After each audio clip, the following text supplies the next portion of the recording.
Hello guys, good morning. तर आज आपण अळूची वडी बनवणार आहोत. तर त्यासाठी ही आपण अळूची पानं घेतलेली आहेत. तर त्याच्या शिरा आहेत ना, त्या काढून टाकायच्या. आणि आपण त्याला हे बघा, मी थोडंच चिंचाचा कोळ घेतलेला आहे. थोडंच घ्यायचं, नाहीतर आंबट होतात जास्त. आणि त्याच्यामध्ये टाकायचं बेसन, मसाला, मीठ, हळद, धनिया पावडर टाकायचं. ह्याच्यामध्ये जिरा पावडर आणि तुम्ही थोडंसं लसूण टाकायचं, थोडं तांदळाचं पीठ टाकायचं आणि थोडंसं मी चिंचेचा कोळ आणि गूळ टाकलेला आहे आणि मीठ.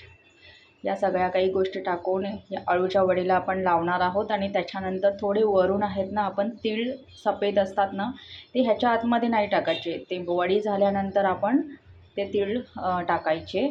खूप मस्त होते वडी. आणि त्याला डीप फ्राय करायचं. आपण डीप फ्राय करताना पण तुम्हाला दाखवणार आहोत. तर आपण हे अळूची वडी बनवून आपण ती स्टीम करण्यासाठी ठेवणार आहोत.